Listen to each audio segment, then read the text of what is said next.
Hi everyone, it's Kathy. Thank you so much for joining me. It's time for another collaboration with my friend Marla over at Mad About Cards and Crafts. I'll make sure to have a link to her video in the description box below, along with all of the products that I used for my card.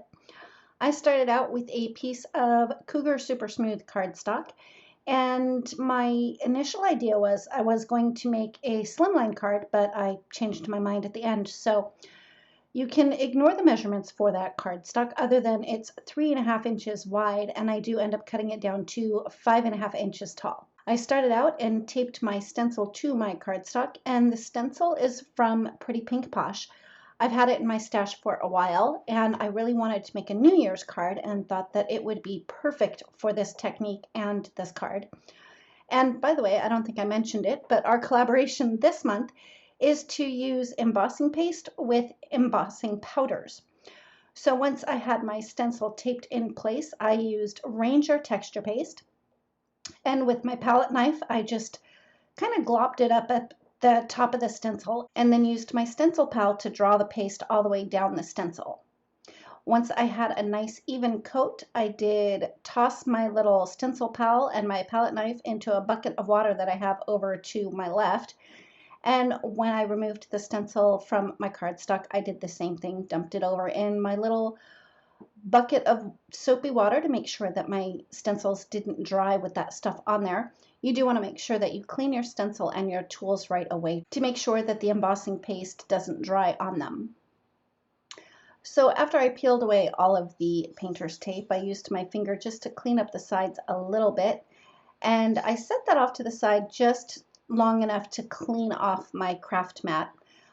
For this project I am working on a non-stick craft mat because it is so much easier to clean.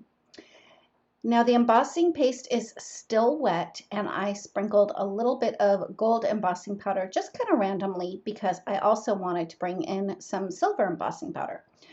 So after I had the gold embossing powder on there and I dumped the excess back into the jar, I grabbed another piece of scratch paper, and then I covered the rest of the panel with the silver embossing powder.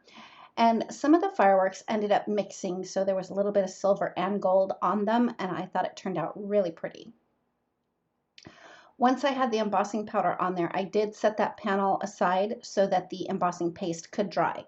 I did let it sit off to the side for about 30 to 45 minutes before I brought my heat tool to my card panel. And my heat tool, I had that heating up for a good 15, 20, 30 seconds to make sure that it was nice and hot, so that the powder would melt quickly without having the embossing paste bubble up underneath it. It did bubble up just a little bit in a few spots, but it kind of went back down right away. So I was okay with that. So after I was done with that, I set that panel aside and I had stamped out the champagne bottle and the champagne glasses from the Happy New Year stamp set, which is also from Pretty Pink Posh. I ended up not using the champagne glasses, so I'm not going to show how I colored those, but I did want to share a few tips with you while I was coloring in the champagne bottle.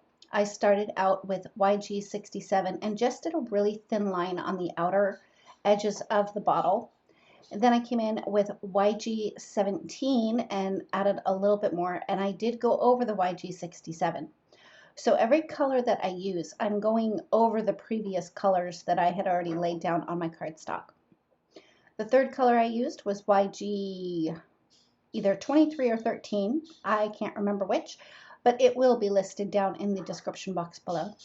And I made sure to leave a white space in the center of that bottle so that I could have that nice round light source reflection type of thing. And I did find that while coloring in this bottle shape, that it was easier to just do straight lines rather than my usual flicking motion. I found that if I used the flicking motion, I had a really hard time to get a nice smooth blend, which is the look that I was going for because obviously a champagne bottle would be nice and smooth. I did come in with YG21 to fill in that center highlight, and it was a little bit too bright, so I did end up going over that with YG03, and that seemed to leave the highlight there, but it wasn't quite so in your face. For the label, I used some warm gray markers. I started with W6, and again, thin line on either side of the label, and then I blended that out with W3.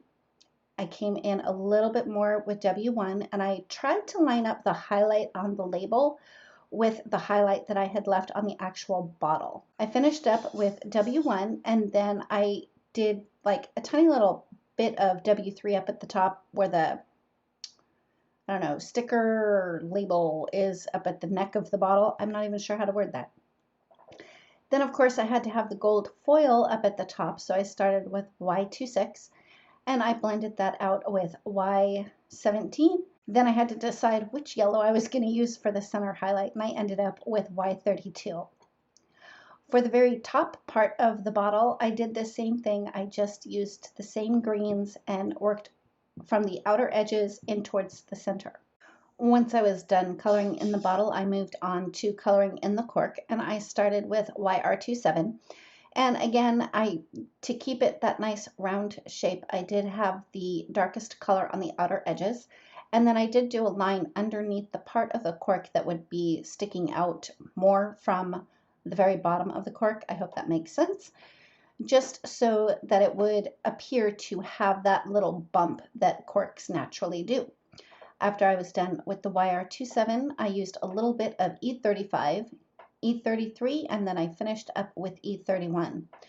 For the champagne splashes that are coming out of the bottle, I used E41 and E40, and I kept the E41 at the bottom of the little splashes just because I think that they would be darker because the liquid would be more concentrated, and a quick swipe with the E40 to finish up coloring in those splashes. For the little red label, I started with R59 and did a line around the right-hand side to the bottom. Then I filled in with R27 and R24. And then moving on to the next part, I die cut the word happy using the large happy word die from Whimsy stamps from silver glitter cardstock, and then I die cut it 2 more times just from plain white cardstock just so that I could have that dimension, and I just used liquid glue to stack those together. I stamped and embossed Happy New Year on a scrap from the ink blended panel that I had done and cut off the bottom. I used liquid glue to adhere the fishtail banner to the die cut word happy, and then I put a little bit of foam tape on the back of just the fishtail banner so that it would be the same height as the die cut word once I placed it on my card. Now I'm not really sure what happened, but for whatever reason I either didn't record it or I didn't save it, but I did use Catherine Pooler's Juniper Mist ink and did ink blending over the embossed panel. Like I said, I don't know what happened to that, but it was just basic ink blending with an ink blending brush. Then when I was playing with the layout off camera, the sentiment in the champagne bottle was getting a little bit lost, so I decided to adhere a piece of vellum over the top, and to adhere it to the back, I just folded the edges over and used my tape runner to hold it into place. I played around with the placement of the champagne bottle and decided that it would be best to have it behind the word happy, so I added a little bit of liquid glue to the H of the die cut word just to hold my little champagne bottle in place.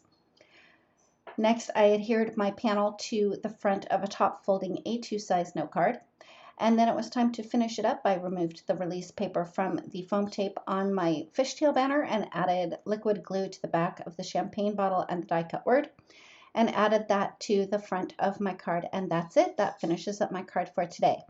Don't forget to click on the link in the description box below to head on over to Marla's channel and see what she did with embossing pastes and embossing powders.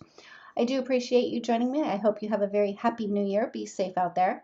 And if you like this video, please give it a thumbs up. If you've not yet subscribed, I'd love it if you would. And don't forget to ring the bell so you're notified every time a new video is posted. Thanks again, and we'll see you next time.